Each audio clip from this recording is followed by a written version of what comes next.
AITA for moving out when my fiancé asked to pause our engagement. My name is Brandon. I am 32 years old, and for the last 3 years I was convinced that my life had finally taken shape. The Forgecraft workshop I own in the Rhino Art District, the house I was remodeling in the Washington Park neighborhood, and Vanessa. We met at a home and design expo at the Denver Convention Center. She worked as a corporate event planner for a public relations firm.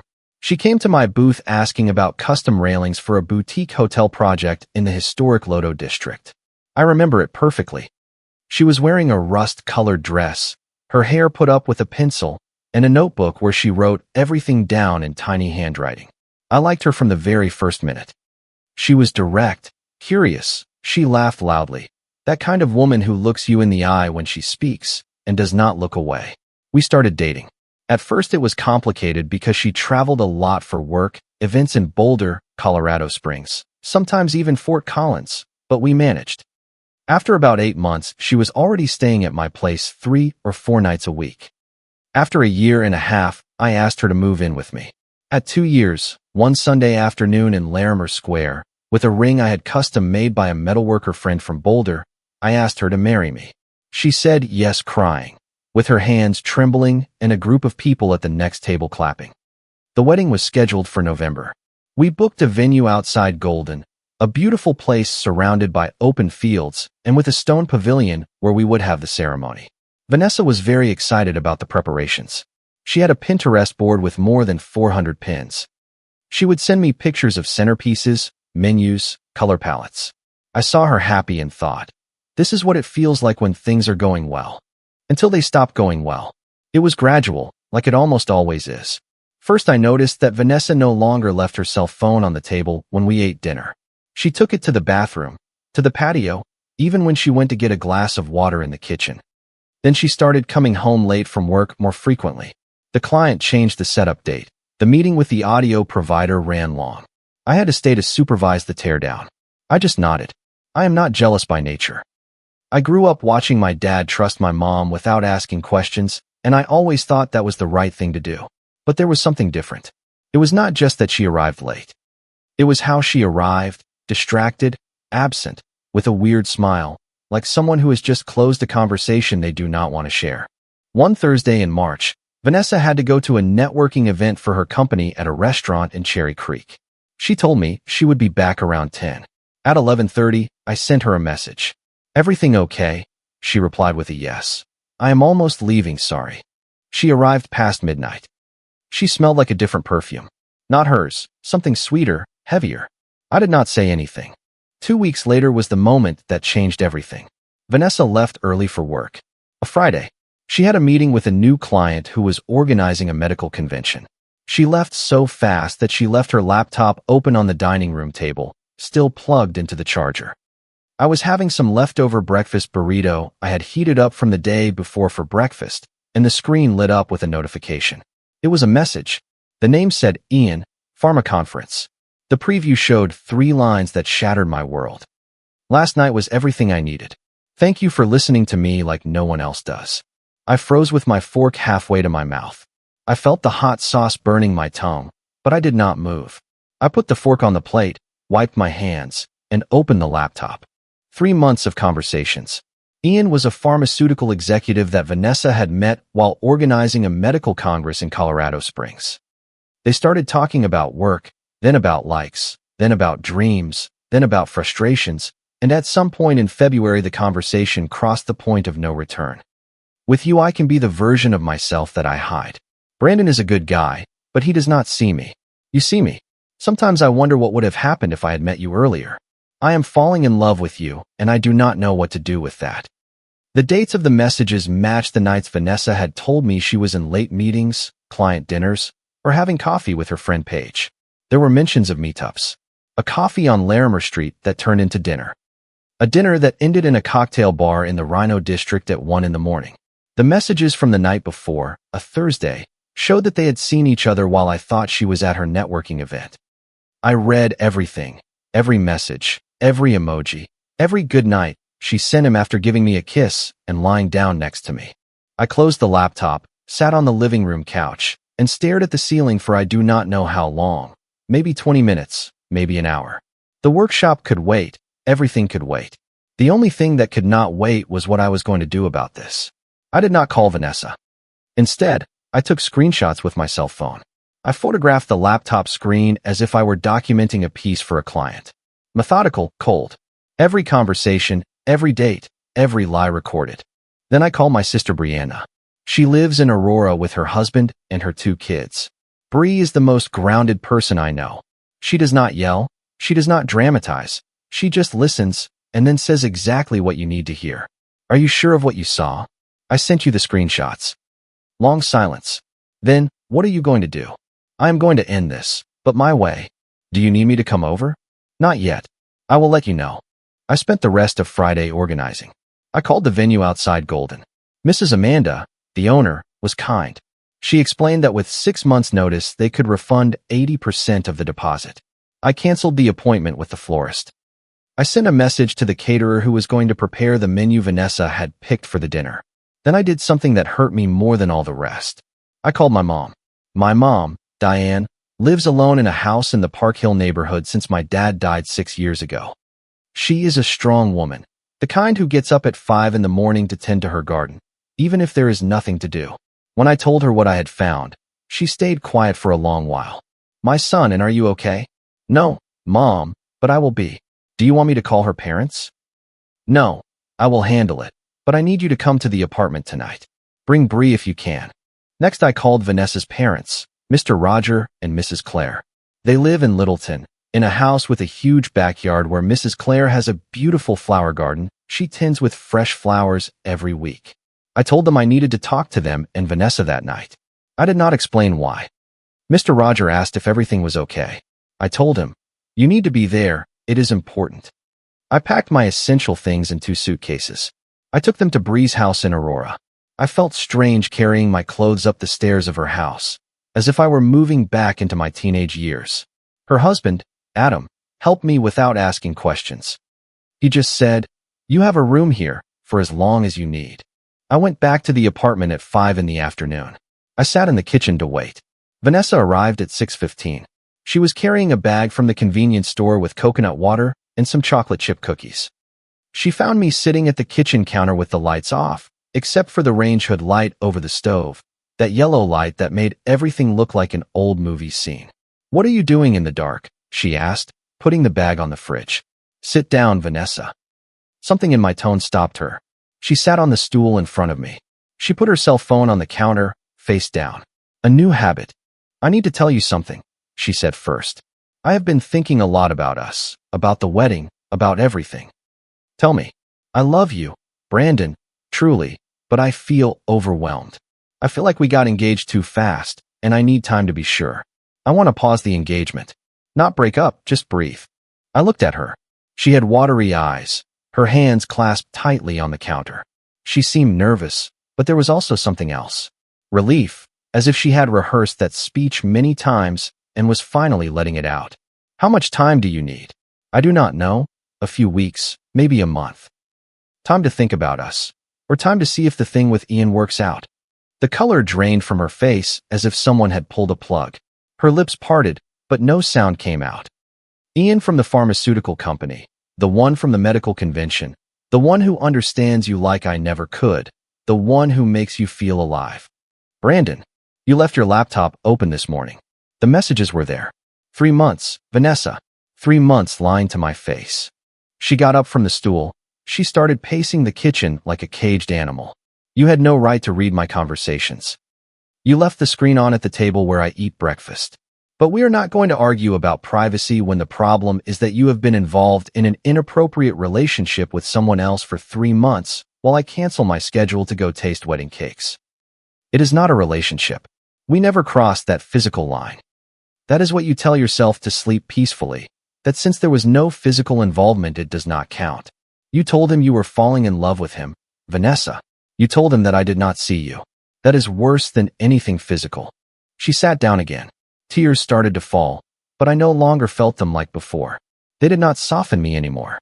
It was a mistake. I felt lonely. You were stuck in the workshop all day. Do not put your betrayal on my work schedule. I was in the workshop building the future you said you wanted. Every gate, every railing, Every invoice was for the house, for the wedding, for us.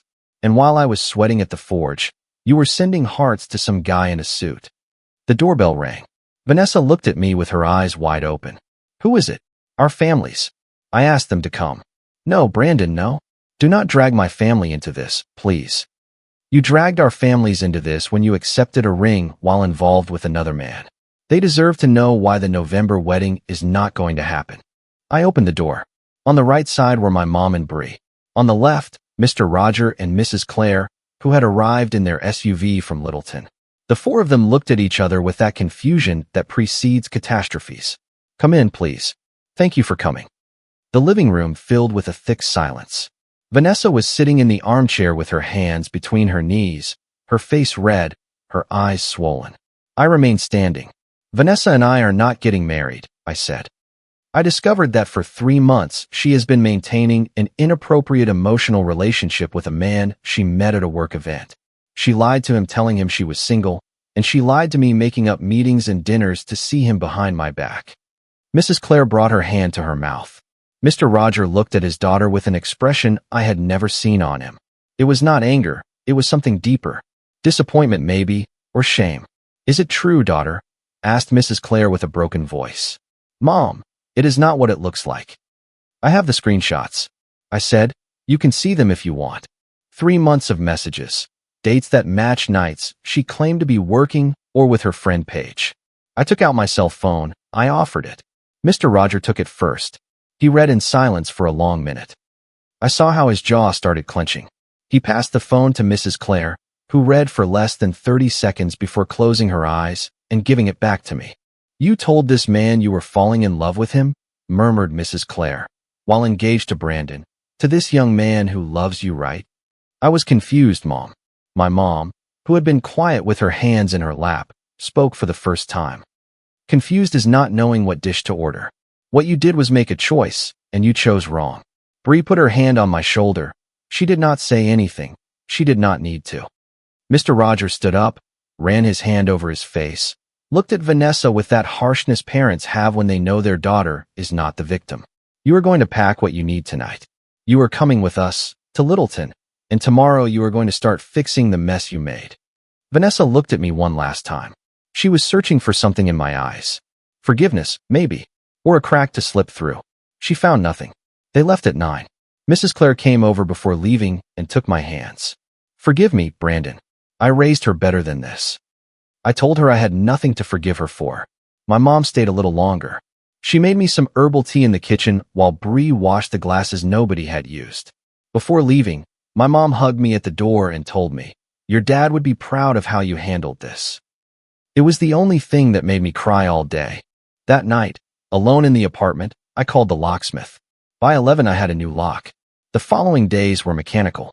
I canceled what was left of the wedding. I talked to the owner of the apartment, an older gentleman from the Washington Park neighborhood, who rented out 3 properties and who was surprisingly understanding when I explained the situation to him. He let me break the lease with a 1-month penalty. Paige, the real friend of Vanessa, called me on Tuesday. Brandon, I want you to know that I did not know anything. Vanessa used me as an alibi, and that makes me furious. If I had known, I would have told you. I believe you, Paige. It is not your fault. Are you okay? I am functioning, which is not the same, but for now it is enough. Vanessa tried to contact me several times that first week. Messages I did not open, 2 calls I rejected, a bouquet of flowers dropped off at the workshop with a card that read, "Forgive me, I was a fool." I gave it to the woman who sells coffee and pastries from her cart on the corner near the workshop. 2 weeks later, I received a message on LinkedIn. It was Ian. I want to apologize. Vanessa assured me she was single. She never mentioned an engagement. If I had known, I would have never crossed that line. I answered him only one thing. She wore an engagement ring every single day? You never asked. He did not reply. I moved to a smaller apartment in the Baker neighborhood, a 10-minute walk from the workshop, a 2nd floor with a balcony where 1 chair and 1 planter fit. The first night, I slept with the windows open and listened to the distant city sounds and church bells. And for the first time in weeks, I felt like I could breathe without the air weighing me down. As the weeks went by, I found out through the inevitable network of mutual acquaintances that Vanessa was telling people that we had had irreconcilable differences and that the breakup had been mutual. I did not go out of my way to correct it publicly, but when someone asked me directly, I told them the unvarnished truth. The real version spread on its own, like it always does in a city like Denver, where everyone knows someone who knows someone. The thing with Vanessa and Ian did not last long. I guess when the thrill of the secret fades away, what remains is not always enough to sustain anything. I was told he broke up with her after about 5 weeks, that when Vanessa became truly available, Ian discovered they did not have much in common beyond the adrenaline of the forbidden. A month after everything, Vanessa showed up at the workshop. She arrived when I was welding some hinges for a large gate. I took off my welding helmet and saw her standing at the entrance with red eyes and a folder in her hand. "Can I talk to you for 5 minutes?" I checked my watch. 5 minutes. I am going to therapy. My therapist helped me understand that what I did was self-sabotage. I was afraid of commitment, and instead of facing it, I looked for a way out. Ian did not mean anything real. "I want you to give me the chance to explain everything to you." "I do not need your explanation, Vanessa. I needed your loyalty, and you cannot give me that retroactively. Do you not feel anything for me?" "I feel many things, but none of them are enough to ever trust you again." She left crying. I did not stop her. I did not go after her. I put my helmet back on and finished the hinges. Bree asked me if I had been tempted to listen to her. The honest answer was no, not out of pride, but out of clarity. Vanessa was not looking for me because she loved me. She was looking for me because she ended up alone and needed to believe the damage had not been permanent. But it was. To me, it was. 3 weeks ago, I bumped into Mrs. Claire at King Soopers. She was in the cookie aisle with her cart half full and tired eyes. She saw me and stopped. "Brandon, how are you, my son?" "I am well, Mrs. Claire." Honestly, Vanessa is having a hard time, but that is her business. "I just wanted to tell you that I am so sorry about what happened. You were always good to my family, and you all were good to me. That does not change." She squeezed my arm and kept walking. I watched her walk away down the aisle, and I thought about all the Sunday dinners at their house in Littleton, Mrs. Claire's special meals at Christmas, Mr. Roger teaching me how to prune his rose bushes. I missed that more than I missed Vanessa, and I think that says it all. Today, almost 4 months have passed. The workshop is doing well. I just closed a big contract for a new gated community in Parker. 60 railings and a main gate. It is the biggest project I have ever had. I get to the Baker apartment at night, make myself some eggs and beans, sit on the balcony with a beer and listen to the city wind down. I am not angry. I am not sad. I am in a place that still has no precise name.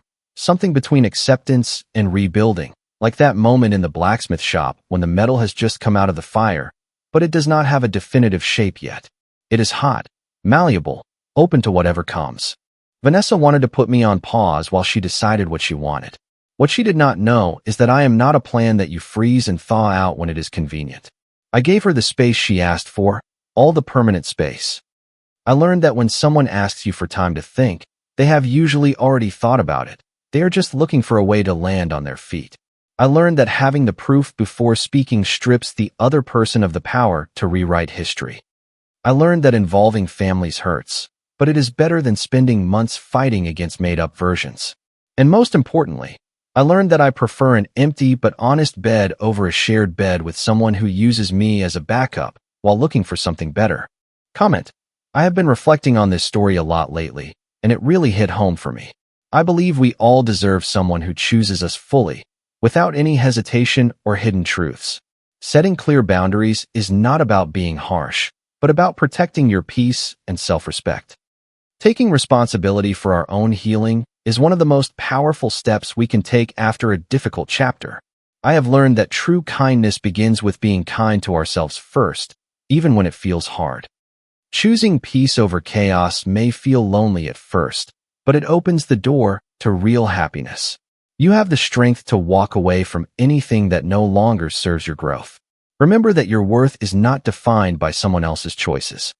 I hope this reminds you to hold on to your values and keep moving forward with an open heart. What about you? Have you ever had to make a similar choice for your own well-being? If you liked it, don't forget to leave a comment and support the channel by subscribing. See you in the upcoming stories.